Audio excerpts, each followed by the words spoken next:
Let me start with India, because we've talked a lot about China and the Chinese economy. It's slowing down some of the things. India is a very different story, it looks like. I mean, in fact, what I read was they're estimating the GDP growth may be as high as 7.5%, higher than China's.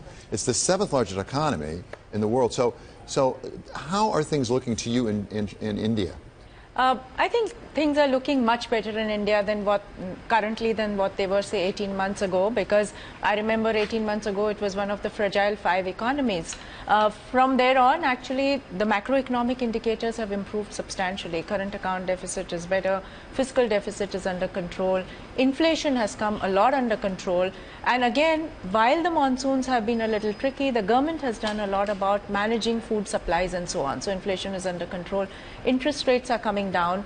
You see, increase in production of cars, commercial vehicles, mining activity, and so on. So I think there's a huge uptick.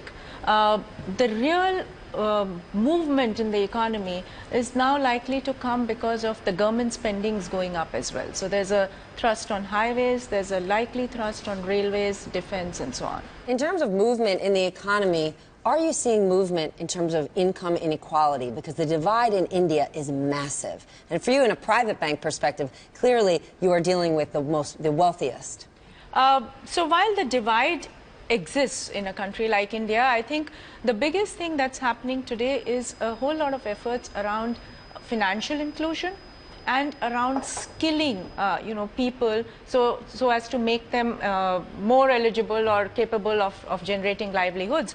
So what the government has done is what we call the JAM Trinity, which is the Jan Dhan, the Aadhaar, and the mobile. That is, we have opened, as the banking industry, 180 million bank accounts in the last 12 months for the unbanked people. 80 million bank accounts. Yes. That's 12 months. And then we back it up. That's crazy. Isn't that amazing? Yeah, absolutely, it is. And then we back it up with the unique identity that the government is giving to every individual in India.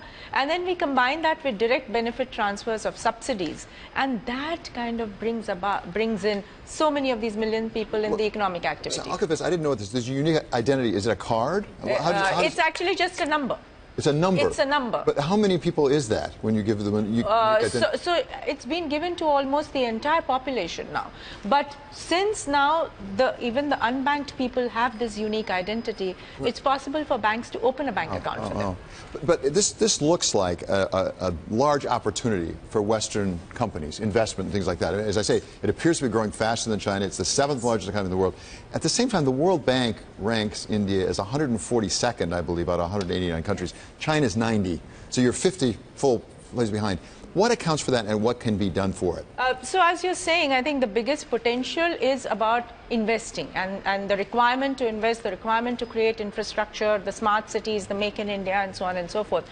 I think government really realizes that we are right down there as far as the ease of doing business is concerned. So two things. One is, at the central level itself, a lot of activity is going on in terms of moving a lot of decisions online, transparent, and so on and so forth. That's one. The second is the central government has started now actually this competition of ranking different states about the ease of doing business. So there are more than 100, or actually 190 points on which these states are ranked, and the states are now competing with each other to get better in ease of doing business. And I think that should make a whole lot of difference. I want to bring in a Twitter question, because you mentioned earlier inclusion, from Zari Gill. How can your bank increase access of rural women to banking? So we've been doing that actually in a big way. The way we do this, especially for rural women, is through the self-help groups. So there are in India, in rural India, there are groups of 10, 20 women who come together, who pool their savings, who then think of livelihood opportunities and take micro loans from the banks. And we have, even as a private sector bank, we have kind of assisted more than 1.3 million women just through this self-help group initiative, which helps them actually pool their savings and increase their livelihoods by taking micro loans. Well, to those women and women around the world, what an inspirational story you are. Time magazine last year named you one of the 100 most influential people in the world. Thank you. But what's your story within the bank? You joined at the age of 22. What was your job then?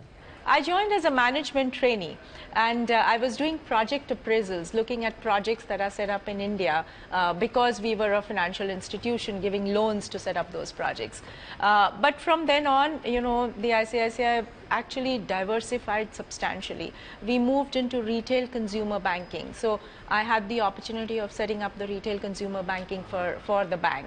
And then we globalized. So I was setting up the international operations for the bank. And I also looked at the control and the CFO functions, and that's how I moved up. Can I just ask, does it surprise you then, when you look at global banks or banks here in the United States, that there is not a single one having a woman as a CEO? Nor has there ever been. It really does. Actually, when I sit on many of these international forums around banking, there's hardly any woman there, and I'm just maybe one or at the most two out of the 40, 50 global bankers that sit there. So I think India is actually doing much better in this respect than the rest of the world.